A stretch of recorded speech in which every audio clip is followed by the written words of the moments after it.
तो चलिए question number 201 से स्टार्ट करते हैं। यहाँ पर अभिकथन ए, एक अध्यापिका को अपने विद्यार्थियों को किसी कार्य पर काम करते समय अपने विचारों और चिंतन प्रक्रिया के मौखिकरण हेतु प्रोत्साहित करना चाहिए। तर्क क्या है कि निजी वाक विद्यार्थियों में उच्चतर श्रेणी के संज्ञानात्मक कौशलों के विकास में बाधक होता है। सवाल ये पूछता है कि एक अध्यापिका जो अपने विद्यार्थियों को किसी कार्य पर काम करते समय अपने विचारों, जैसे कि आप कोई काम कर रहे हो, ठीक है, आपको एक काम दिया गया, क्या काम दिया गया कि आप यहाँ पर जाकर के पीडीएफ और नोट्स पढ़िए, ठीक है, पीडीएफ और नोट्स जाकर के यहाँ पर पढ़िए वेबसाइट पर। और यहाँ पर जाने के बाद आप पढ़ते हो और उसके बाद आप खुद क्या करते हो, खुद बोलना स्टार्ट कर देते हो, अपने आप में बोलना स्टार्ट कर देते हो। कहने का मतलब कि अरे इसका तो ये होगा। और जैसे मान के चलो कि कभी आप कोई भाषण देने जाते हो तो आप खुद प्रैक्टिस करते हो। कैसे प्रैक्टिस करते हो? बोल बोल के प्रैक्टिस करते हो। क्यों बोल बोल के प्रैक्टिस करते हो? क्योंकि आप अपने आप को प्रोत्साहित करते हो। कभी भी देखो, कोई भी भाषण देने वाला व्यक्ति एक बंद कमरे में अपने कहीं ना कहीं जो एक आर्टिकल हो या फिर जो भी चीज़ वो बोलना चाहता हो, उस चीज़ की प्रैक्टिस वो बोल बोल के ही करता है और खुद से, किसी के सामने नहीं, खुद से बोल बोल के प्रैक्टिस करता है। तो इस चीज़ को समझिए। बहुत सारे लोग इस चीज़ को समझ ही नहीं पाते हैं। बहुत सारे बच्चे भी कहते हैं यार ऐसी चीज़ नहीं होती। ऐसी चीज़ होती है भाई, तभी तो इस चीज़ के बारे में बात करते हैं ये अपने वाइगोत्स्की साहब, कि बच्चे अपने आप को मोटिवेट करते हैं। तो सिंपल सी बात है, ये तो राइट आंसर हो गया कि अगर कोई काम कर रहे हो और कोई प्रोसेस में हो, कोई कुछ सोच रहे हो और उसके बाद आप खुद से बात करना स्टार्ट करते हो, तो ये बहुत अच्छी बात है। ठीक है, कोई दिक्कत वाली बात नहीं है। फिर बोला जाता है कि जब खुद से आप बात करते हो प्राइवेट स्पीच में, तो उच्चतर श्रेणी के संज्ञानात्मक कौशलों के विकास में बाधा है, ऐसा नहीं है। आप भाषण देने जा रहे हो, इससे बड़ी उपलब्धि क्या हो सकती है कि 100 लोगों के बीच में आप कुछ बोलने जा रहे हो। तो वहां पर ज्ञान का लेवल चेक किया जाता है, क्योंकि वहां पर हो सकता है बेहोश हो जाओ अगर ज्ञान का लेवल बहुत ज्यादा नहीं है तो सिंपल सी बात है कि ये वाला तो आंसर नहीं होगा। तो जब दूसरा नंबर का गलत है तो यहाँ पर पहला नंबर का सही है, तो ए सही है, आर गलत है। ये राइट आंसर होगा, आंसर नंबर 3 राइट आंसर।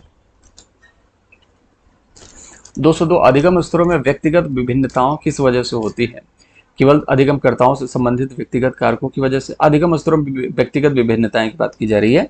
अब देखिए, अधिगम स्तर, आपके सीखने का स्तर जो है हर व्यक्ति में अलग अलग है। कोई व्यक्ति ऐसा है जो 10 मिनट के अंदर इन सभी चीज़ों को देख सकता है, कोई व्यक्ति 20 मिनट के अंदर, 30 मिनट के अंदर, कोई व्यक्ति जो नया नया है हो सकता है 1 घंटे का टाइम ले। तो ये किस वजह से हो सकती है? तो केवल अधिगमकर्ताओं से संबंधित व्यक्तिगत कारकों की वजह से। ऐसा है कि क्या केवल बच्चा ही जिम्मेदार है? ठीक है, बच्चे के अंदर जो प्रॉब्लम्स हैं, जैसे कि हो सकता है बच्चे के अंदर कोई ऐसी दिक्कत हो जिसकी वजह से वो टाइम ज़्यादा लेता हो, या इतना एक्स्ट्रा ऑर्डिनरी है कि वो बहुत कम टाइम लेता है। केवल वातावरण ही जिम्मेदार है कि उसकी वजह से ही बच्चा जो है उसको अच्छा कहीं ना कहीं परिवेश मिल जाता है तो बच्चा अच्छा कर पाता है, अच्छा परिवेश नहीं मिलता है तो अच्छा नहीं कर पाता है। ऐसा है क्या? या फिर व्यक्तिगत और वातावरणीय? मुझे उम्मीद है कि आपने सी आंसर दिया ही दिया होगा, क्योंकि जब तक आप देखोगे कि वातावरण और बच्चा नहीं मिलेगा, एक दूसरे के साथ इंटरेक्शन नहीं करेगा, अंतःक्रिया नहीं करेगा, तो आप कहीं ना कहीं देखोगे कि इस चीज़ के बारे में आप बता ही नहीं सकते कि कौन सा अधिगम का लेवल क्या है। कभी भी आपसे पूछा जाता है आपका बैकग्राउंड क्या है, मतलब कि आपका वातावरण क्या है। सबसे पहले पूछा जाएगा आप कौन हो और कहाँ से आए हो। तो आप कौन हो व्यक्तिगत और कहाँ से आए हो वो आपका वातावरण है। इन दोनों को मिला करके आपका यहाँ पर अधिगम का स्तर चेक होता है। तो राइट आंसर होगा आंसर नंबर 3। ठीक है, चलिए, एक अध्यापिका अपने विद्यार्थियों की अधिगम प्रगति को बिना एक दूसरे की तुलना किए निरंतर रूप से समझना चाहती है, उसे क्या कहेंगे? आप, यहाँ पर आप हैं, ठीक है, और एक और बच्चा है यहाँ पर, ठीक है। इन दोनों की मैं कभी भी तुलना नहीं करना चाहता। जब तुलना नहीं करना चाहता और मैं ये समझना चाहता हूँ कि आप लोग कैसा ग्रोथ कर रहे हो, कितना बढ़िया सीख रहे हो, तो उसके लिए मैं क्या करूँगा? किसी तरीके का ऐसा नहीं टेस्ट लूंगा। होता है, आज भी होता है स्कूल्स में कि टेस्ट लिया जाता है, वो तो नेचुरल सी चीज़ है, वो ली जाएगी टेस्ट। लेकिन क्लास 5 तक तो ये पॉसिबल नहीं है कि आप टेस्ट ले करके इस चीज़ के बारे में बात करो, क्योंकि उस समय बच्चे जो हैं सेंसिटिव होते हैं। अगर उनसे टेस्ट लिया जाए और नंबर कम है तो हो सकता है कि वो स्कूल जाना बंद कर दे कि मेरे से नहीं हो पाएगा, बहुत टफ चीज़ है पढ़ाई लिखाई। तो यहाँ पर क्रिएटिविटी आपको दिखानी पड़ेगी। टीचर को भी क्रिएटिव होना इंपॉर्टेंट है। सिर्फ स्टूडेंट क्रिएटिव होगा उससे काम नहीं चलेगा, टीचर का भी क्रिएटिव होना इंपॉर्टेंट है। और यहाँ पर वो क्रिएटिव मूल्यांकन करेगा। अब बच्चे से भी कुछ क्रिएटिविटी के जैसे कि क्वेश्चंस पूछे गए, अब क्रिएटिविटी में क्या क्वेश्चन पूछा जाएगा, रचनात्मक मूल्यांकन किया जाएगा। अब मान के चलो बच्चों को 100 तक की यहाँ पर क्या सिखाई गई है, काउंटिंग सिखाई गई है, ठीक है। तो अब बच्चों से ये नहीं पूछा जाएगा कि 20 + 60 कितना हुआ, एक पेपर में टेस्ट दो, एक 17/37 17 + 37 हुआ कितना है, इसको टेस्ट दो कॉपी में, ऐसा नहीं। क्रिएटिव तरीके से यहाँ पर बच्चे से पूछा जाएगा। ये पूछा जाएगा कि मान लो कि तुम्हारे पास 20 आम हैं और 30 आम और ऐड कर दिया जाए तो बेटा बेटा कितना हुआ। ठीक है। तो बच्चे इस तरीके से जब करेंगे ना, क्रिएटिव टीचर करेगा और बच्चे इस तरीके से क्रिएटिव एक्टिविटी करेंगे, तो वहां पर समझना आसान हो जाता है कि हाँ, अगर वो बताता है कि 20 और 30, बच्चा बोलता नहीं है तो समझ जाइए कि अभी कमी है। ठीक है, उसको सुधारने की जरूरत है। और अगर बता देता है तो अच्छी बात है, कोई दिक्कत ही नहीं है। ठीक है, आप आगे बढ़िए। चलिए, आंसर जो होगा, आंसर नंबर फर्स्ट होगा। चलिए, सभी विद्यार्थियों में अपनेपन की भावना विकसित करने के लिए एक अध्यापिका को क्या करना चाहिए। बहुत अध्यापिकाएं हो चुकी हैं यहाँ पर, आप देखो कि ये बार बार हर प्रश्न में एक अध्यापिका जी आती हैं और इस चीज के बारे में बात करती हैं। ठीक है, बहुत अच्छी बात है, ये देश के लिए बहुत अच्छी संकेत है। ठीक है। तो सभी विद्यार्थियों में अपनेपन की भावना विकसित करने के लिए, जैसे कि मैं हूं, मैं तो खैर अध्यापक हूं, तो मैं अगर अपनेपन की भावना आपसे विकसित करना चाहता हूं कि आप मुझे अपना मानते हैं, ठीक है, तो मुझे क्या करना चाहिए, क्यों आप मुझे अपना मानेंगे। मैं ऐसा करूं कि रूढ़िवादिताओं को सक्रिय करूं, रूढ़िवादिताओं को सक्रिय करूं कि अरे लड़कियां कहाँ से आ जा रही हैं भाई, अध्यापिका बार बार बन जा रही हैं। ठीक है। तो ऐसा नहीं है, घर में रहना चाहिए अध्यापिकाओं को, औरतों को बाहर नहीं जाना चाहिए, महिलाओं को बाहर नहीं जाना चाहिए, घर में रहना चाहिए। इस तरीके की बातों को मैं प्रमोट करूं क्या, तो ऐसे तो फिर हो गया मेरा काम। ठीक है। तो ये तो गलत हो जाएगा भाई, सक्रिय तो नहीं करना है, रूढ़िवादिताओं को निष्क्रिय करना है, ये सारी चीजें बेकार है। ठीक है। केवल प्रभुत्व संस्कृतियों के त्योहार मनाए, जिस देश में आप रहते हो पता चले कि उस देश में जिस जिस धर्म के लोग ज्यादा हैं उसी के त्योहार मनाया जाए, जो माइनॉरिटीज हैं उनके त्योहार को न मनाया जाए, तो ये भी हो सकता है क्या, ऐसा नहीं हो सकता ना, पॉसिबल ही नहीं है। ठीक है। किसी ऐसे देश में हो, मान के चलो कि ऐसे देश में हो, जैसे कि मान के चलो कि मैं आ, अमेरिका चला गया, ठीक है, चाहे इंग्लैंड चला गया, वहां पर क्रिश्चियन ज्यादा हैं। अब हम सिर्फ वहां पर क्या बोलते हैं, क्रिसमस मनाएं और वहां पर होली दिवाली हम ना मनाएं, तो कोई मतलब नहीं है ना। अगर वहां के टीचर जब क्रिसमस ही मनाएंगे और होली दिवाली नहीं मनाएंगे, तो वो टीचर हमें अपने और अट्रैक्ट कैसे कर पाएगा, नहीं कर पाएगा ना, हमें तो अच्छा नहीं लगेगा। ठीक है। जैसे कि हमारे बहुत सारे यूपी के स्कूल में ऐसे होते हैं जो कहीं ना कहीं आप देखोगे कि बहुत सारी चीजें हैं, छोड़ो उस चीज के बारे में। गौण समझे जाने वाले समूहों से आने वाले विद्यार्थियों के अनुभवों को अनदेखा करें। गौण समझे जाने वाले मतलब कि गौण क्या होता है, आपने थॉर्नडाइक का सिद्धांत पढ़ा होगा, जिसमें से एक होता है मुख्य नियम होता है, ठीक है, और एक होता है गौण नियम। तो थॉर्नडाइक ने 3 मुख्य नियम दिए हैं और 5 गौण नियम दिए हैं। तो मुख्य के अलावे जो नियम होते हैं वो गौण नियम होते हैं। तो गौण समझे जाने वाले मतलब कि जो मुख्य नहीं है, द्वितीय की बात की जा रही है। गौण समझे जाने वाले समूह, दूसरे समूहों से आने वाले विद्यार्थियों के अनुभवों को अनदेखा कर देना। ठीक है। तो मान के चलिए कि कोई ऐसा धर्म है जो कि यहाँ पर देखो कोई ऐसी जाति है, कोई ऐसा समूह है जो कि वहाँ पर कहीं डोमिनेट करता हो, प्रभुत्व हो उसका, लेकिन उसके अलावा जो भी बच्चे आते हैं, जो भी समूह से आते हैं, उनको कहना कि यार तुम पीछे बैठा करो, तुम लोग इस तरीके की बात मत किया करो, तुम लोग सवाल मत पूछा करो। ठीक है। तो इन सभी चीजों को भी अनदेखा कर देना है। तो ये क्या है कि आप अपनेपन की भावना नहीं ला पाएंगे, उसको अनदेखा नहीं करना है।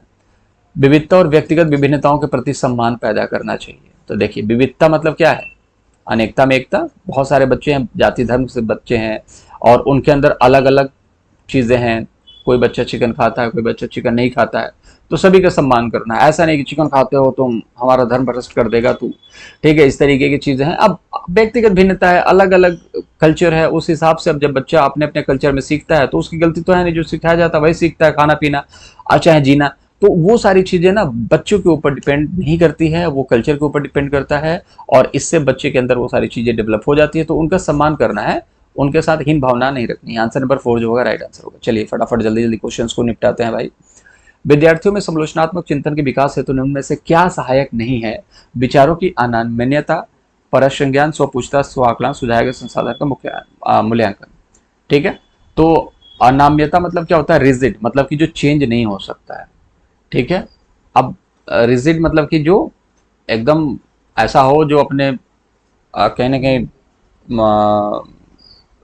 स्थिर हो। ठीक है ना, वो उसको चेंज नहीं किया, हिलाया नहीं जा सकता उसको।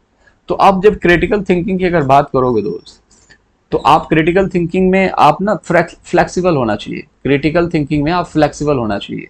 ये एक समस्या है, इसका समाधान यहाँ नहीं मिला तो ऐसा नहीं अरे इसी समस्या का समाधान यही होना चाहिए, नहीं, छोड़ो उसको, यहाँ पर आओ, इसमें भी नहीं मिलता है, यहाँ पर आओ, इस समाधान से समस्या को निपटाने की कोशिश करो, ये समाधान निपटाओ।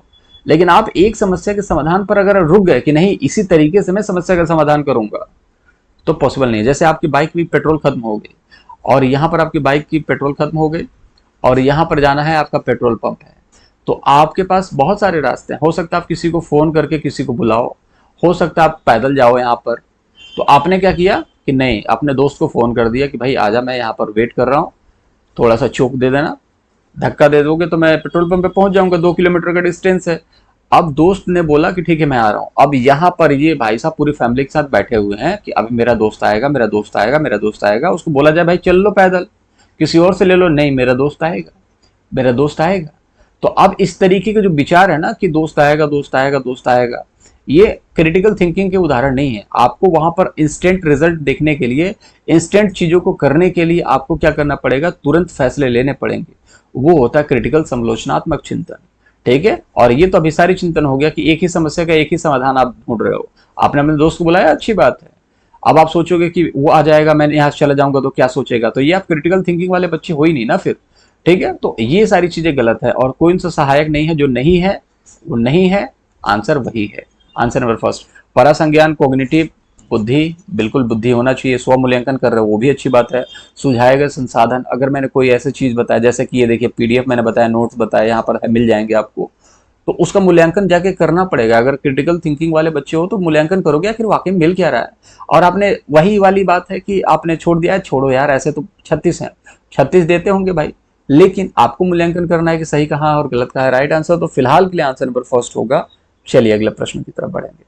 समावेशी शिक्षा निम्न में से किन की जरूरतों को पूरा करती है? विकलांगता से जूझते विद्यार्थी, बिल्कुल फैक्ट है। जो बच्चे ऐसे हैं जो दिव्यांग हैं और वो कहीं ना कहीं पढ़ाई लिखाई में ऐसा फील करते हैं कि यार मुझे ना थोड़ा सा ऐसे जगह पर पढ़ना चाहिए जहाँ पर सभी बच्चे पढ़ते हैं और उससे देख देख करके बच्चा सीखता है, तो समावेशी शिक्षा उनके लिए है।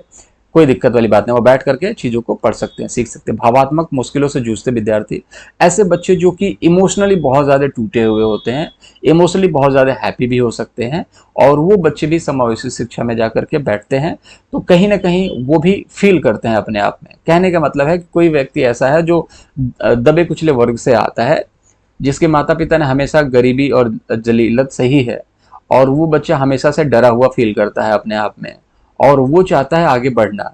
अब वो आगे बढ़ना चाहता है तो स्कूल में जाने से वो डर लगता है। उसके भाव कैसे हैं कि भाई भय का भाव है उसके अंदर। लेकिन जब स्कूल में जाता है और समावेशी शिक्षा के थ्रू देखता है कि बहुत सारे अच्छे बच्चे भी वहाँ पर पढ़ रहे हैं, बहुत सारे कहीं ना कहीं देखोगे अपग्रेड बच्चे भी वहाँ पर पढ़ रहे हैं, तो उनके साथ बैठने के बाद उसको फील होने लगता है यार मैं भी हूँ कुछ, ठीक है, समावेशी शिक्षा में मैं भी कुछ हूँ और मेरे को भी वो वैल्यू दी जाती है, मतलब मैं भी कुछ कर सकता हूँ और मेरे अंदर वो पोटेंशियल है, तभी तो सर ने ऐसा मुझे बोला है कि बेटा शाबाश। तो ये सभी चीजों से भी जो बच्चे मुश्किलों से जूझते हैं ना, वो बच्चे समावेशी शिक्षा में अपने आप को अच्छा पाते हैं। वो विद्यार्थी जो प्रतिभा संपन्न है, ठीक है, जो बच्चे यहाँ पर बहुत इंटेलिजेंट है, उनके लिए ऐसा नहीं कि स्पेशल व्यवस्था कर दी जाए, तुम लोग इंटेलिजेंट हो तो अलग पढ़ो। आप इंटेलिजेंट तभी तक है जब आप दूसरों से कंपेयर किए जाते हैं। कहने का मतलब है कि दो बच्चे हैं, एक 60 नंबर पा रहा है, एक 70 नंबर पा रहा है, तो अब 70 नंबर वाला इंटेलिजेंट है, क्यों? क्योंकि उसके क्लास में 60 वाले ही तो बच्चे हैं। लेकिन अब दूसरे विद्यालय में चले जाओ, एक बच्चा 80 नंबर लेकर के आता है, तो आप तो यहाँ पर इंटेलिजेंट नहीं हुए ना। तो सिंपल सी बात है, जब आप इंटेलिजेंट हो तो आपको वहां पर इंटेलिजेंट अपने साथ वाले बच्चों के साथ करनी है कंपेरिजन, तो वहां पर इंटेलिजेंट हो। तो इसका मतलब ऐसा नहीं है कि आप इंटेलिजेंट हो गए नंबर लाने से। आप प्रतिभावान हो तो आपको वहां पर अपने कैपेबिलिटी के हिसाब से आपको वहां पर सीखना स्टार्ट करना पड़ेगा, रुकना नहीं है। और इस तरीके सभी तरीके के बच्चों को वहां पर समावेशी शिक्षा में पार्टिसिपेट करना होता है, ठीक है। आंसर नंबर 4 जो होगा राइट आंसर होगा। चलिए, विषय वस्तु को पढ़ते समय अक्षरों और शब्दों को हटा देना, जोड़ देना और उसमें फेर बदल कर देना। तो देखिए यहाँ पर पढ़ते समय की बात हो रहा है। अब पढ़ते समय क्या होता है, डिसलेक्सिया, सिंपल सी बात है, पठन विकार है ना। अब यहाँ पर कहा क्या रहा है, शब्दों को हटा देना, ठीक है, अक्षरों और शब्दों को हटा दिया जाता है, जोड़ देना और उसमें फेर बदल कर देना, इसके सापेक्ष के रूप में संबंधित है, तो डिसलेक्सिया, ठीक है। वाच को उसने क्या पढ़ दिया, सा पढ़ दिया, ठीक है। आई वॉज देयर तो आई सॉ देयर, या फिर आई देयर, क्योंकि वाच को सा पढ़ देता है तो आई को देयर पढ़ देगा, आई देयर, ठीक है। तो आई वॉज देयर है तो वॉच को सा पढ़ देता है, तो इसको हटा दे, ठीक है, इसके साथ इसके अटैच कर दे, सोचे कि ये तो पढ़ नहीं पाता हूँ, वॉच सा है कि सा है, तो इसको गैप करके आगे निकल जाओ, सर तो सो रहे हैं, सर तो देखेंगे नहीं, ये वाली चीज हो जाती है। प्रमस्तिष्क घात ये होता है कि जो मस्तिष्क में कोई घात लग जाती है। स्वलीनता वो होता है जो समाज के साथ जुड़ा हुआ व्यक्ति नहीं होता है, जो बोलने में कहीं ना कहीं बुरा फील करता है, अच्छे से बोल नहीं पाता है। गतिमान अक्षमता, ठीक है, कि जो स्पीड को लेकर के है, जो आप देखोगे कि किसी भी तरीके की गति दिमाग में नहीं है, या फिर आप किसी भी चीज में समन्वय नहीं बना पाते हैं, तो वो सारी चीजें होती हैं। आंसर तो इसका 2 होगा, ठीक है। चलिए स्वालीनता आगे। स्वालीनता जो है सापेक्ष और नकारात्मक रूप से निम्न में से किसे प्रभावित करती है? तो सामाजिक और संप्रेषण कौशल, दृष्टि एकाग्रता की क्षमता, शारीरिक समन्वय, किस चीज के बारे में बात करता है बताइए? तो स्वालीनता जो है वो सामाजिक और संप्रेषण कौशल। संप्रेषण क्या होता है मैंने आपको पहले भी बताया है, ये होता है आपका संप्रेषण में कम्युनिकेशन, ठीक है, कम्युनिकेशन मतलब कि बातचीत, चर्चा। तो ये बच्चा नहीं कर पाता। स्वलीन अगर जो भी बच्चा होगा तो आई कांटेक्ट, जैसे आपने देखा होगा तारे जमी पे एक बच्चा था जो आई कांटेक्ट नहीं बना पाता। टीचर ने आपसे पूछा कुछ तो आप नीचे देख रहे हो, कोई भी आपसे बात करता है आप नीचे देख रहे हो, कम्युनिकेशन आई कांटेक्ट नहीं बना पाते हो। ये सब क्या है? ऑटिज्म, स्वलीनता। और ये मोस्ट ऑफ द केसेस आजकल देखने को मिलता है। रीजन क्या है? क्योंकि बच्चा जिस तरीके से, ये ऐसा नहीं है कि जन्मजात होता है, ये समाज के द्वारा ही अडॉप्ट किया जाता है। बच्चे को अकेला छोड़ दोगे, बच्चा जो है अपने आप को लो फील करने लगेगा, तो कॉन्टेक्ट कैसे बना पाएगा? ठीक है, तो ये सारी चीजें समाज से ही मिलती हैं और इसको समाज ही दूर कर सकता है। ठीक है, फर्स्ट होगा राइट आंसर। प्रतिभाशाली विद्यार्थियों के संदर्भ में निम्न में से कौन सा सही है? आप इंटेलिजेंट हो तो 4 ऑप्शन आपके सामने है, आप बताइए आप इंटेलिजेंट क्यों हो?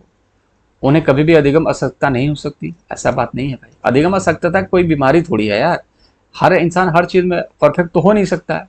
ठीक है, अब मान के चलिए मेरी राइटिंग तो ऐसा है कि भगवान ने बचाया ऐसी राइटिंग से, तो क्या मेरे को डिसलेक्सिया हो गया, डिस्ग्राफिया हो गया? ऐसा नहीं है ना। हर एक चीज हर इंसान के अंदर नहीं हो सकती, पॉसिबिलिटीज यही है। हर बुद्धि तो नहीं है ना हर इंसान के अंदर, तो इसका मतलब आप क्या हो गए? असक्त हो गए, अक्षमता वाले हो गए? ऐसा तो नहीं है, गार्डनर तो ऐसा नहीं बोला। कोई ना कोई, हर इंसान के अंदर अपनी अपनी स्पेशलिटी होती है, ठीक है, विविधता है, तो हर इंसान के अंदर विविधता है भाई। तो यहाँ पर इस चीज को समझना है कि अधिगम असक्ता नहीं हो सकता, ये गलत बात है। ठीक है, यहाँ पर सही पूछा तो सही वाले करेंगे, तो ये तो गलत हो गया। उन्हें मानसिक क्रियाओं की उत्क्रमिता की कमी होती है। उत्क्रमिता मतलब होता है इरिवर्सिबिलिटी, मतलब कि ए से जेड तक जाते हो तो जेड से लेकर के ए तक नहीं आ सकते। तो जब जेड से लेकर के ए तक नहीं आ सकते तो क्या प्रतिभाशाली बच्चे हो? ऐसा हो ही नहीं सकता यार। आप तो ए से लेकर जेड तक और जेड से लेकर के ए तक आराम से आ जाओगे, कोई दिक्कत ही नहीं है। तो ये भी कमी वाली बात हो गई, वो भी गलत हो गई। उन्हें जिज्ञासा की भावना बहुत क्षीण मतलब बहुत कम होती है, ऐसा नहीं है। वो अभिव्यक्ति में प्रवाह और विवर्धन दर्शाते हैं, बिल्कुल सही बात है। वो कोई भी चीज को बिल्कुल धारा प्रवाह बोलते हैं, धारा प्रवाह तरीके से चीजों को सीखते हैं और दिखाने की कोशिश करते हैं। और सिंपल सी बात है, आपके अंदर भी वो चीज है तो आप प्रतिभाशाली हो। आप देखोगे कोई व्यक्ति ऐसा होता है जो बहुत कॉन्फिडेंस के साथ लोगों से बातें करता है, तो वो सिर्फ और सिर्फ प्रतिभाशाली हो सकता है अपने कॉन्फिडेंस और अपने बोलने के लिए करके। लेकिन उससे मैथ पूछा जाए, अगर उसको मैथ नहीं आता है तो हुआ नहीं प्रतिभाशाली। तो हर व्यक्ति अपने अपने डिपार्टमेंट में प्रतिभाशाली हो सकता है, इस चीज को आप समझिए। कोई व्यक्ति ऐसा है जो सिर्फ सीडीपी पढ़ा रहा है तो सीडीपी में प्रतिभाशाली है, मैथ पढ़ा रहा मैथ में प्रतिभाशाली है। कुछ लोग सीडीपी मैथ दोनों पढ़ा सकते हैं, दोनों में प्रतिभाशाली है, लेकिन हर एक व्यक्ति तो दोनों तीनों नहीं पढ़ा सकता। तो इस चीज को आप भी समझिए, आपका कौन सा सब्जेक्ट अच्छा है, आप उसमें प्रतिभाशाली बनिए। कोई दिक्कत थोड़ी है कि आप हर एक सब्जेक्ट का ज्ञाता बन जाए, ठीक है। लेकिन आपको पढ़ना सब कुछ पड़ेगा, क्योंकि परीक्षा में सब कुछ पूछा जाता है। बट एक सब्जेक्ट पकड़ के आपको चलना पड़ेगा कि कौन से सब्जेक्ट आपको बहुत अच्छे से आता है, ठीक है। बच्चे डैश से डैश की ओर सीखते हैं, अमूर्त से मूर्त की तरफ नहीं सीखा जाता है। अमूर्त जो होता है वो होता है आपका जो चीजें नहीं दिखती हैं उसके बारे में सीखना, फिर जो चीजें होती हैं उसके बारे में। सांकेतिक चित्रात्मक ऐसा नहीं होता है, ठीक है। पहले संकेत से सीखोगे फिर चित्रों के सहारे सीखोगे, नहीं, पहले चित्रों के सहारे सीखते हैं फिर संकेत के सहारे सीखते हैं। अब बच्चे जो हैं, छोटे छोटे बच्चों को ड्राइंग बनवाई जाती है, ठीक है। अब ड्राइंग बनवाई जाती है मतलब चित्र बनवाया जाता है। उसके बाद आप बोलोगे ना, जैसे कि ये एप्पल बना दिया आपने, अब एप्पल कैसे बनता है, ये एप्पल बना दिया आपने, ठीक है, ये एप्पल बना दिया आपने। अब ये एप्पल जो है, ए फॉर एप्पल आपने बना दिया, अब बच्चे ने बना दिया। अब इसको काट करके खा के बताओ कि मैंने क्या खाया, तो बच्चा बोलेगा एप्पल खाया। तो पहले चित्र बनाओगे फिर संकेत, तो ये भी गलत हो गया। विशिष्ट मतलब कि स्पेशल बातें पहले पढ़ाओ फिर बाद में एबीसीडी। पहले एप्पल पढ़ा दो और फिर बाद में पढ़ो कि चलो हम लोगों ने एप्पल लिखना सीख लिया बेटा, अब चलो हम लोग ए लिखना सीखते हैं, बी लिखना सीखते हैं, सी लिखना सीखते हैं। तो कहेंगे यार कैसा टीचर मिल गया पागल सा। ठीक है, तो सी भी गलत हो गया। आंसर नंबर 4 होगा, क्योंकि सरल चीजें पहले पढ़ानी होती है, पहले बच्चों को बहुत सरल सरल चीजें पढ़ानी होती है। ठीक है, ए पढ़ाया जाता है, बी पढ़ाया जाता है, कितना आसान है, ए बी सी डी। फिर उसके बाद एप्पल पढ़ाया जाता है, फिर बॉल पढ़ाया जाता है, फिर कैट पढ़ाया जाता है।